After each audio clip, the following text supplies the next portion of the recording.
Okay, so we're going to take a look at the second New Deal and what's called the New Deal Coalition. A coalition is the group of people or the different groups that made up the people that supported the New Deal.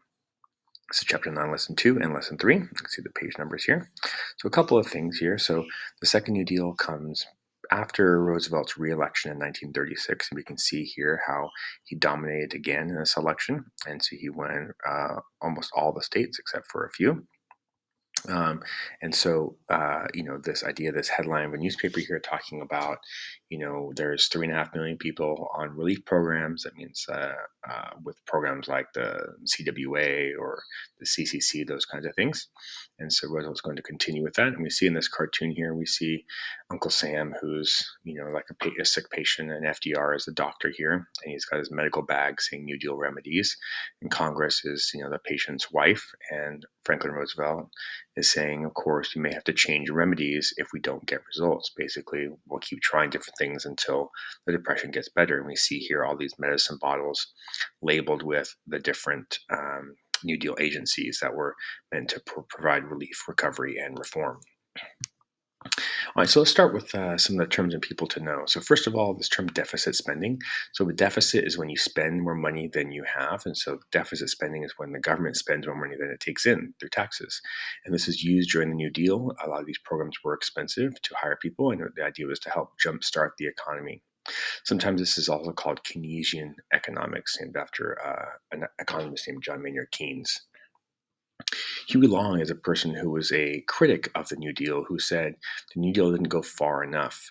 He was from Louisiana. He was a governor, also a senator. He was kind of known for being pretty corrupt, but he also proposed this tax on the wealthiest Americans so that that money would then be used to redistribute the income to people that were not wealthy, and it gave a guaranteed income to all people in America. So everybody would get a monthly check from the government for a certain amount to guarantee their income.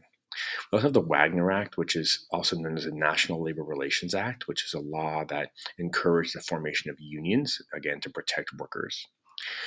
Court packing, this is kind of a big political mistake that FDR made, where he threatened to add more judges to the Supreme Court after they had declared some of the New Deal laws unconstitutional. So it was kind of his way to kind of threaten the court that he was going to make some changes. All right, so then we have this idea of what's called a social safety net. Move this over here. So a social safety net is this idea that, a social safety net is this idea that government can provide programs to prevent people from economic suffering during a crisis of some kind. So like things like the government giving money to people that are out of work or whatever. That's a social safety net, and that's kind of what the New Deal was kind of focused on creating for people. Okay, move this out of the way here. So our there we go. Come on. Oops. Okay, so we're talking about launching the second New Deal. So this is Roosevelt's second New Deal, or the New Deal came under some criticism. There were attacks from conservatives. That means people were called on the right, and they wanted to limit the New Deal. They felt the New Deal went too far. There was too much regulation of business. The federal government had been given too much power. The Supreme Court actually kind of agreed with this when they declared the NRA and the AAA unconstitutional, and that kind of put all the New Deal programs in danger. Like if the Supreme Court could declare those two programs unconstitutional, maybe they would declare the rest of them unconstitutional as well. Another criticism was the New Deal was too expensive and the country would go into debt. And then I mentioned the Supreme Court earlier, they were kind of on that conservative side. Roosevelt called them 9 old men, and he said they had a horse and buggy interpretation, an old-fashioned interpretation of the Constitution. There are also liberal attacks, people that criticize the New Deal from what's called the left. People like that said that wanted the New Deal expanded in some ways. So Huey Long, I mentioned as a person to know, his program is called Share Our Wealth, and it guaranteed an income of $2,000 per year for every American. But he was assassinated. And so because he was a controversial and corrupt figure in Louisiana politics, so he was assassinated. So his program never really got off the ground. There's also Father Charles Coughlin. He was a priest and radio host, a very popular radio host, and he wanted the government to take over the banking industry. But his criticisms kind of didn't go anywhere because he was removed by the Catholic Church from his radio show because he made anti Semitic remarks. That means anti Jewish remarks. He basically perpetuated the stereotype that Jewish people controlled the banking industry and the finance industry, and kind of spreading these kind of like these old fashioned and old ideas that were kind of blamed Jews for economic problems. And then lastly, we have Dr. Francis Townsend. He's actually from here in Southern California, in Long Beach, and partly Orange County too. He proposed a pension for older people over 60 years old, of $200 per month, so that older people that weren't working, that were retired, would have some money and not be like starving to death and take some pressure off their families. And also, they would spend this money every month to put more money into the economy. So, at the time of 1936, after Roosevelt's reelection, there were critics on both sides of for Roosevelt and the New Deal here. All right, so Roosevelt enacted this Works Progress Administration, the WPA. This was the biggest public works program of the New Deal. Put 8.5 million people to work, and they spent $11 billion. They built airports, they built bridges, public buildings like post offices. But also, what's unique about this is it employed artists and musicians and playwrights, so people that wouldn't necessarily be associated with public works, building like dams and bridges and stuff. These are people that don't have those skills, but they have other skills. And so, you see here, this picture here, this is a mural that was painted. And you can see this is at a post office. You can see the mailbox here, and these are all showing the mail being delivered here. Um, and also another notable thing about the WPA was they used interviews and they recorded people talking about their history. One of the big examples of this is they talked to African Americans that had been enslaved in the 1850s and 1860s that were getting pretty old by the 1930s. And this was an effort to preserve their history, to tell about their experiences as enslaved people. So we see here, as soon as I can move this out of the way here, come on. There we go. We see these pictures here. This is Dr. Francis Townsend and Father Charles Coughlin and Huey Long's successor, that all kind of got together to try and create another political party as an alternative to the Democrats. And here in this cartoon, we see Franklin Roosevelt as a magician pulling a rabbit out of his hat. And the rabbit is called spending, right? This is a reference to the deficit spending. And Roosevelt is saying, this is one rabbit that never failed me. Basically, this is calling, and it says old reliable at the bottom. This is calling Roosevelt a one-trick magician, that he only knows one trick, which is spending money. And magic is not real. So this is a cartoon that's criticizing Roosevelt and the expense of the New Deal. All right, so in the second New Deal, this is a big part of it is reforms for workers and senior citizens. So the National Labor Relations Act here, this is kind of replacing parts of the National Recovery Act, the NRA, which had been declared unconstitutional by the Supreme Court. And this established the National Labor Relations Board, and their job was to investigate employers if employers were accused of mistreating their workers, and also to administer elections to form unions. This led to new unions being established in the automobile industry and the steel industries. These are two industries that have been very unfriendly to unions. The steel industry had been unfriendly to unions since back in the time of the Homestead strike in the late 1800s. And Henry Ford, who was kind of the big automobile producer, he was very strongly anti-union as well.